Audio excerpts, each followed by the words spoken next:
Selamat pagi guys. Semoga hari ini kabarnya baik dan sehat selalu untuk kita semua. Jadi setelah beberapa waktu yang lalu, setelah beberapa hari yang lalu nggak bikin video, hari ini aku bikin video lagi. Setelah beberapa waktu yang lalu juga ada kabar yang tidak baik, dan hari ini berusaha baik untuk membuat video lagi. Karena setelah sepeninggalnya kakakku itu masih dalam suasana duka, jadi memang sengaja nggak bikin video dulu. Aku ceritakan dulu dari awal. Aku mau cerita sedikit tentang kakakku. Jadi kakakku yang meninggal itu kakak nomor 4 perempuan. Jadi aku itu 8 bersaudara. 8 bersaudara, 5 laki-laki dan 3 perempuan. Nah, kakakku yang meninggal itu kakak tertua perempuan. Jadi aku masih punya 1 kakak perempuan lagi yang tinggalnya di sini juga. Nah, yang 5 kakakku laki-laki itu yang di rumah ada 2, terus yang di Riau ada 1, yang di Wonosari ada 1, terus adikku laki-laki itu ada di Riau juga. Jadi di rumah itu kita 4 bersaudara. Jadi aku, kakakku yang nomor 5, nomor 6 sama nomor 3. Jadi yang 4 lainnya itu enggak ada di sini. Jadi mereka merantau lah istilah kasarannya. Nah, kemarin itu kakakku, sedikit kita flashback lagi cerita dari awal ya.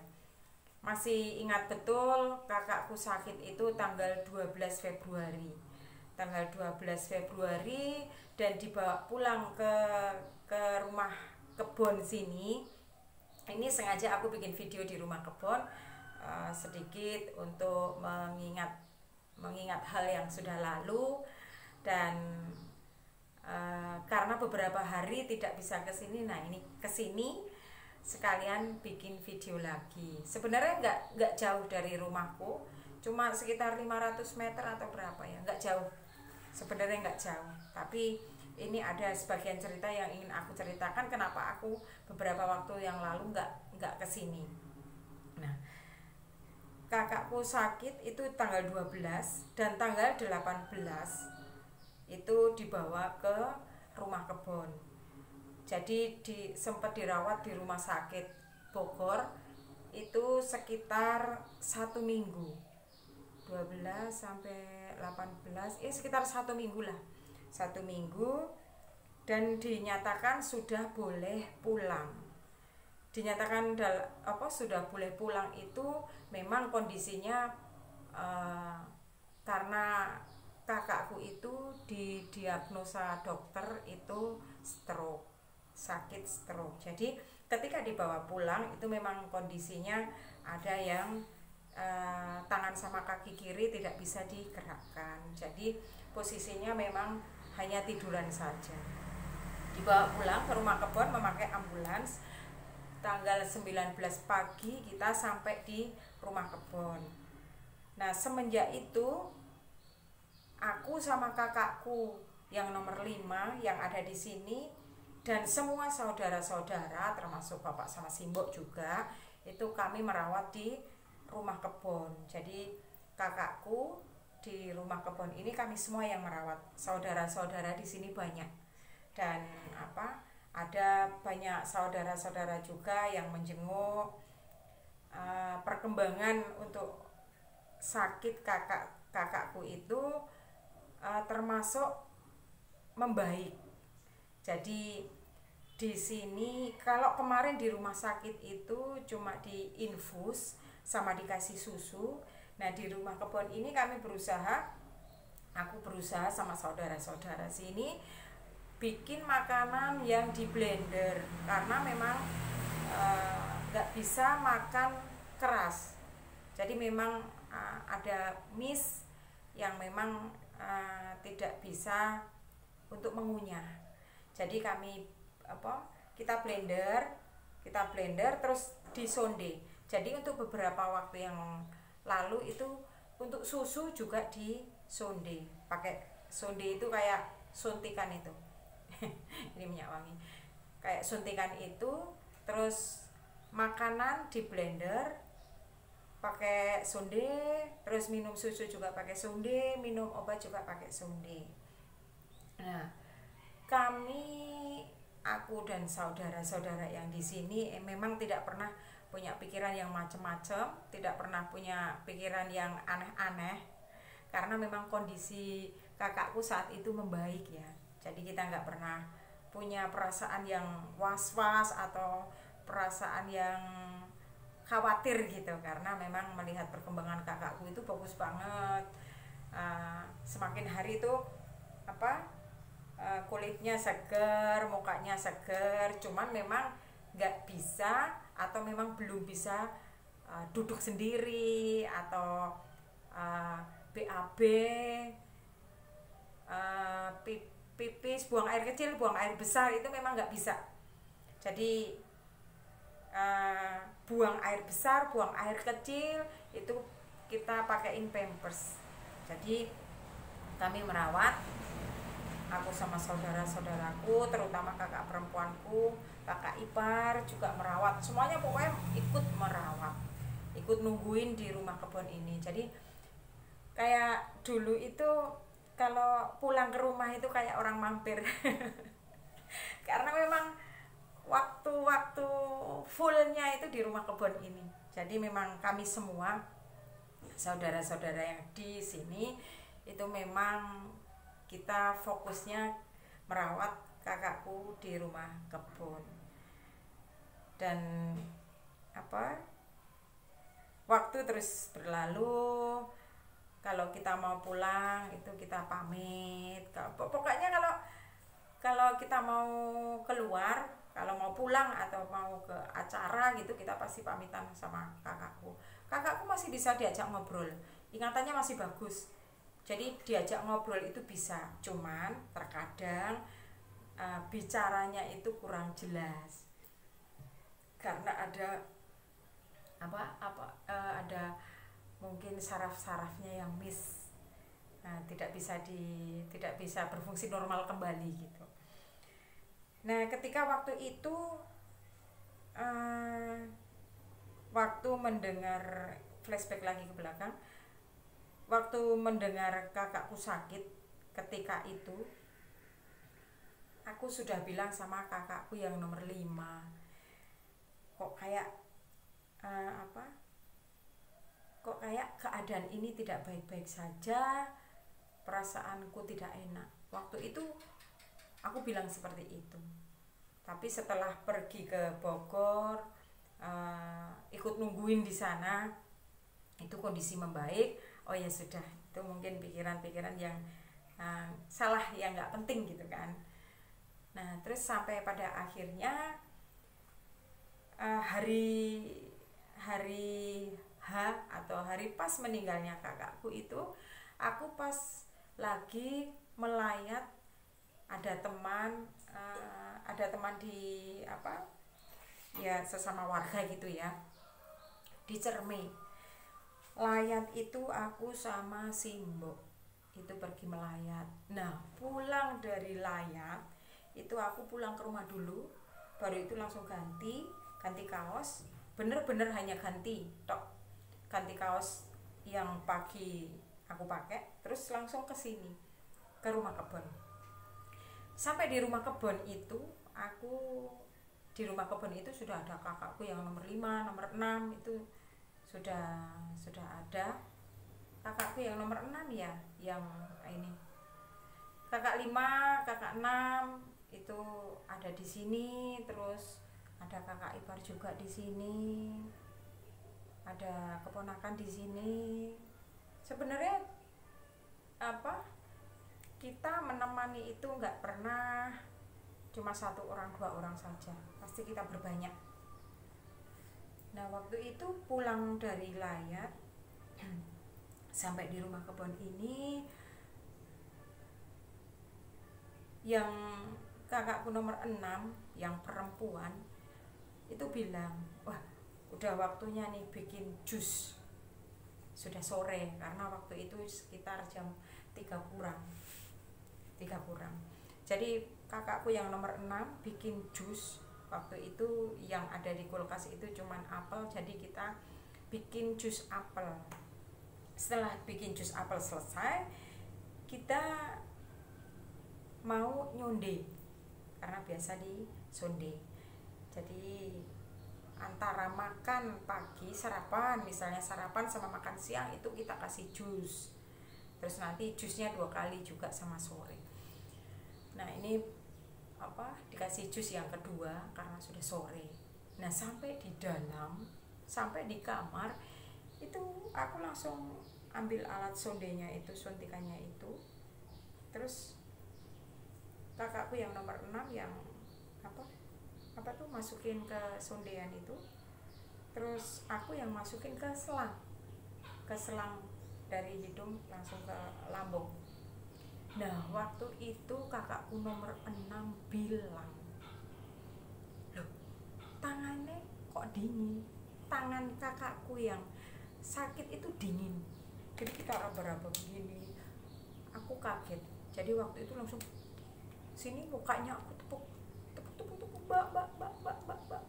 Nah waktu itulah kakakku sudah tidak bergerak lagi. Waktu itu kami panik banget. Terus aku sempat nelpon, ada perawat namanya Mbak Erna. Itu kami telepon karena dia yang tahu orang yang meninggal itu seperti apa. Jadi kita telepon langsung Mbak Erna kesini, terus diperiksa beberapa saat, terus dinyatakan kakakku sudah meninggal. Jadi itu sedikit cerita, dan itulah yang namanya takdir. Jadi mungkin aku juga selama ini memang ada takdir, tapi percaya takdir itu ada.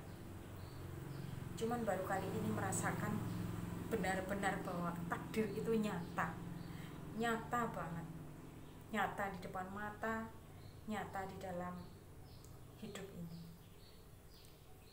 Jadi kalau orang Jawa bilang itu kakakku meninggal itu nyelimpeke itu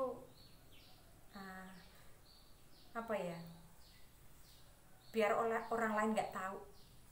Ketika dia nggak ada itu, nggak ada orang lain yang tahu. Itu namanya nyelimpeke. Jadi kami semua tuh kaget banget, sedih, shock, perasaan campur aduk segala macam. Tapi mau bagaimana lagi, takdir sudah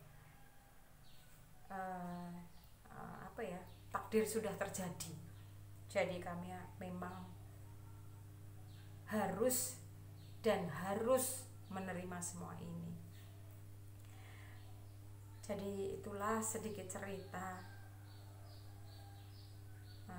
tentang kakakku yang sudah meninggal.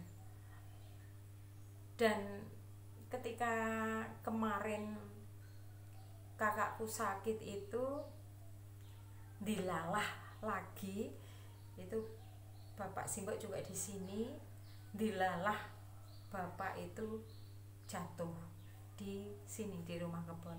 Jadi mau nyopot celana, tapi celananya masih nyangkut di kaki satunya, jadi Bapak jatuh. Kalau orang Jawa itu bilangnya kejegong. Jadi jatuhnya di sebelah kiri.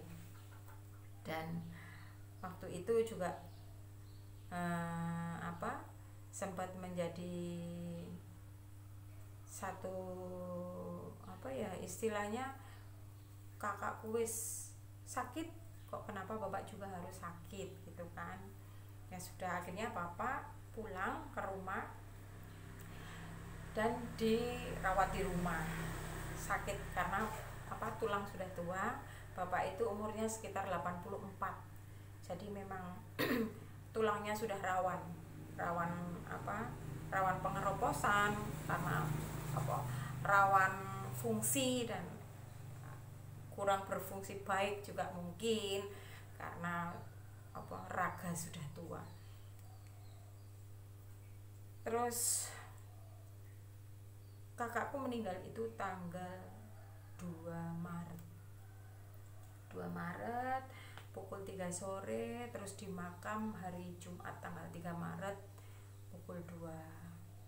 Sudah berlalu suasana duka. Terkadang dalam pikiranku masih suka mosok toh, kayak seakan nggak percaya gitu. Sampai saat ini juga seakan nggak percaya kalau kakakku itu udah meninggal. Dan makamnya itu juga nggak jauh dari rumah kebun, cuman sekitar 100 meter ke arah selatan. Jadi waktu kemarin masih dekat dulu itu aku sering ke makam sendiri, kadang sama kakakku yang nomor 6 kadang, jadi masih suka nengok. Nah, hari berlalu, minggu berlalu, tanggal 18 Maret kemarin ada berita yang menyedihkan lagi.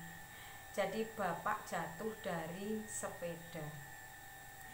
Bapak jatuh dari sepeda itu 18 siang. Jadi waktu itu memang kakinya sudah sakit karena jatuh di sini. Sudah sembuh, sudah agak enakan, tapi bapak itu sukanya memang pergi naik sepeda kemana-mana. Walaupun sudah tua, sering dibilangin nggak usah pakai sepeda, tapi bapak suka pengen keluar, pengen jalan-jalan gitu pakai sepeda. Nah, bapak jatuh itu akhirnya di ronsen, itu ternyata tulangnya retak di bawah pantat, tulang, jadi tulang gininya ini yang retak, yang di sebelah sini. Nah, itu retak. Terus karena pada waktu itu hari Sabtu tanggal 18 itu hari Sabtu, jadi belum ada penanganan lebih lanjut. Hari Senin kita diminta untuk ke puskesmas, minta surat rujukan mau dirujuk kemana, karena tulang retak itu butuh penanganan lebih lanjut. Terus hari Senin pergi ke puskesmas, terus dirujuk ke rumah sakit. Terus di rumah sakit kita langsung bawa bapak ke rumah sakit. Nah, sampai di rumah sakit, sampai di dokter ortopedinya, dokter bilang itu langsung bilang. Jadi waktu itu yang nganterin tuh kakak nomor 6, kakak ipar, kakak nomor, pokoknya kita semua nganterin, kecuali kakak nomor 5 itu yang dia nggak nganterin. Kita berberapa ya, berempat atau berlima kita ngantar bapak ke rumah sakit. Nah, sampai di dokter ortopedi itu dokternya langsung bilang, jadi ada hasil rongsen itu dilihat-lihat begini kan, dilihat-lihat sama dokternya. Cuma ditanya, ini kenapa mbah gitu kan, bapak udah tua, ini kenapa mbah jatuh dari sepeda gitu kan. Nah, terus dilihat hasil rongsennya itu. Nah, tiba-tiba dokter ortopedinya itu bilang, wah ini patah, mau dioperasi nggak mbah? Jadi dokternya itu langsung bilang begitu. Nah, kita itu yang nganter itu sampai shock. Jadi sampai kaget, loh kok operasi?